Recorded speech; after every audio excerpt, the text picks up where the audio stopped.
Hello everyone, welcome to the 51st chapter of 1000 vocabulary from the Hindu। अगर आपको इसके पहले वाले vocabulary के वीडियोस देखने हैं तो आप आई बटन पे क्लिक करके देख सकते हैं। चलिए वीडियो शुरू करते हैं। पहला वर्ड है प्रोक्लेम। यहाँ डेफिनेशन और यूसेज थोड़ा अदल बदल हो गया है। डेफिनेशन है इसका इंडिकेट क्लियरली। आप कैसे किसी को बताएंगे या फिर दिखाएंगे कि आपका घर कौन सा है। यू विल डायरेक्ट हिम कि ये देखो ये है मेरा घर। वहां पे कोई एक नाम लिखा होगा जैसे पीके शर्मा, वो क्या दिखा रहा है, वो बोर्ड क्या दिखा रहा है, वो नेम प्लेट क्या दिखा रहा है, ये घर पीके शर्मा का है। That name plate is proclaiming that the house belongs to mister PK Sharma. अगला वर्ड है डेप्टर। डेफिनेशन है ए पर्सन कंट्री और ऑर्गेनाइजेशन दैट ओज मनी, जिसने उधार लिया हो। You have taken a loan of 10 lakhs। You are a debtor to the bank. ठीक है, आपने बोरो किया है, आपने पैसा उधार लिया है। ठीक है, दैट इज डेप्टर। अगला वर्ड है हिपोक्रेसी।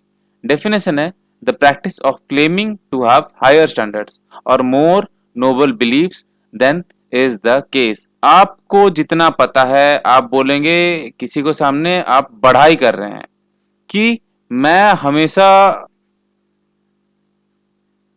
ब्रांड्स के कपड़े पहनता हूं या फिर जूते पहनता हूं। You are becoming a hypocrite. आप ये दिखा रहे हैं कि हाँ मेरा स्टैंडर्ड इतना ज्यादा है, भले ही वो आपका स्टैंडर्ड ना हो। मैं किसी का इंसल्ट नहीं कर रहा, I am just giving you an example. सोचिए there is a lady, her name is A. A जाती है सरोजनी मार्केट से कपड़ा खरीदने और वो बोलेगी कि मैं कपड़ा खरीदती हूँ शोरूम से। ओके, मैं महंगे महंगे शोरूम्स जाके कपड़ा खरीदती हूँ। What is she doing? She is being a hypocrite. That is hypocrisy. Pretence, दिखावा करना, वो है हिपोक्रेसी। अगला वर्ड है इनफ्लक्स। डेफिनेशन है an arrival or entry of large numbers of people or things. आप कोई नया नया ऑफिस खोल रहे हैं, ओके, तो वहां क्या होगा, वहां there will be an influx of things, office things, official things. या फिर एक नया नया जगह खुला है, कोई बीच के पास कोई रेस्टोरेंट खुला है, then there will be a massive influx of tourists. ठीक है, लोगों का वहां आना रहेगा, या फिर a gathering of a crowd, that is influx. अगला वर्ड है इंपेरेटिव। डेफिनेशन है ऑफ वाइटल इंपॉर्टेंस और crucial. This is a danger sign. This is crucial for roads that are in the mountain areas. अभी mountains में, mountains pass, इसका मतलब क्या है? माउंटेन्स पास क्या है?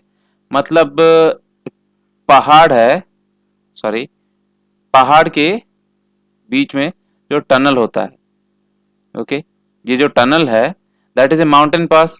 यहां आपको यहां डेंजर साइन दिखेगा, ये वाला डेंजर साइन दिखेगा, डेंजर स्लो डाउन। क्यों? क्योंकि आगे पहाड़ को खोद के जब उसके अंदर से रास्ता निकलता है तो ऑब्वियसली वहां लाइटिंग इतना ज्यादा भी नहीं रह पाता। और घाटियों में जहां रास्ते कैसे होते हैं, टेढ़े मेढ़े टेढ़े मेढ़े टेढ़े मेढ़े होते हैं, ओके, वहां आपको ये वाला साइन दिखेगा। This sign is of utmost importance, vital importance. अगर आप ये साइन नहीं देखते हैं तो आप गाड़ी तेजी से चलाएंगे, आपको पता नहीं चलेगा कि यहाँ एक घाटी है और एक्सीडेंट भी हो सकता है। Therefore it is crucial for you, that is imperative. अगला वर्ड है कॉम्पेंसेट। डेफिनेशन है give someone something, typically money, in recognition of loss, suffering और इंजरी इनकर्ड, रिकम्पेंस। आपने लेके एक्सीडेंट कर दिया, आपने किसी एक, think you are A and आपने बी को गाड़ी ठोक दी, then you will compensate him.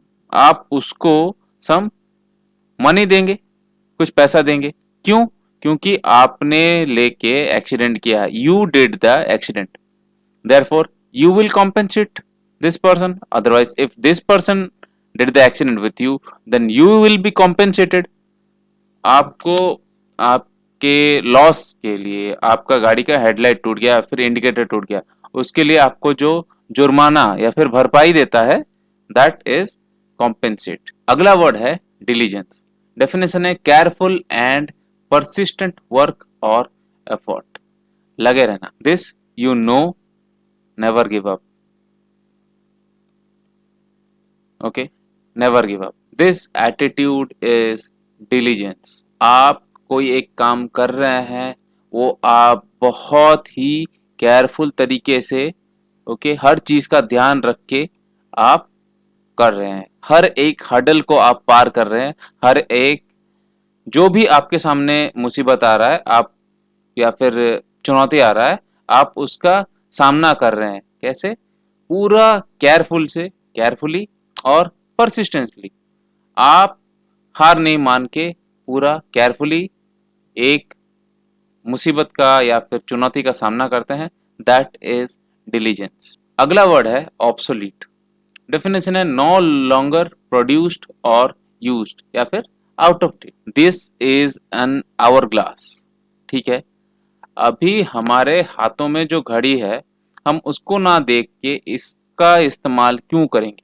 इसका इस्तेमाल होता था नॉर्मली हाफ आवर या फिर 30 मिनट्स या फिर 1 आवर या फिर बड़े बड़े 5 आवर्स, ज़्यादा से ज़्यादा 5 आवर्स तक का ही आवर ग्लास बनता था.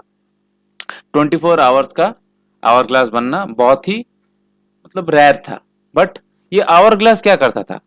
आवर ग्लास का मतलब ये है 1 आवर उसको दर्शाना. वो टाइम बताता था कि हमारे पास कितना टाइम है. आप ये जो रेत है, यहाँ 1 घंटे में ये रेत यहाँ से यहाँ तक चला जाएगा, नीचे गिरेगा. Therefore, it is now out of date. हम आराम से अपने हाथ पे या फिर अपने फोन पे, ओके, अपने फोन पे क्या करते हैं? स्टॉप वॉच या फिर क्लॉक.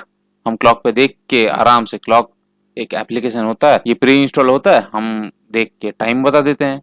तो अभी इस चीज का कोई जरूरत है? बिल्कुल भी नहीं. Therefore, it is out of dated. It is useless nowadays. इसका कोई जरूरत नहीं, इसका कोई काम ही नहीं. अगले वर्ड है इंटीग्रेट. डेफिनेशन है combine one thing with another to form a whole. आप एक चीज को दूसरे चीज के साथ मिला के कुछ नया क्रिएट कर रहे हैं. Okay, combine one thing with another to form a whole.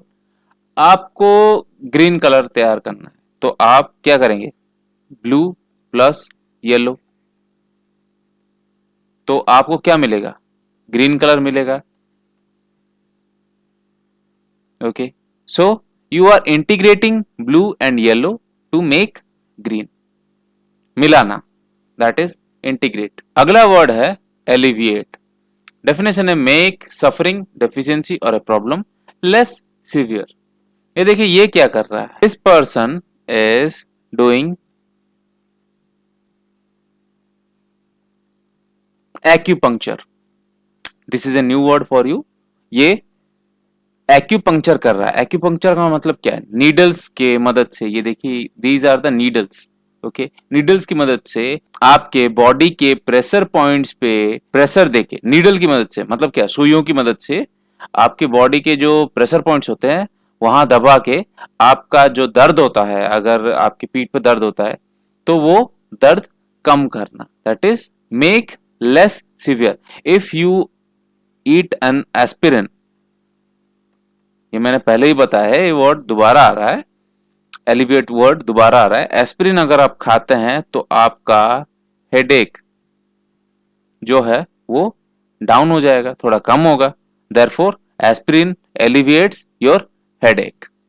इसी के साथ आज का वीडियो खत्म करता हूं. Hope you are able to learn something. आपके साथ अगले वीडियो में मुलाकात होगी. तब तक के लिए थैंक यू एंड बाय.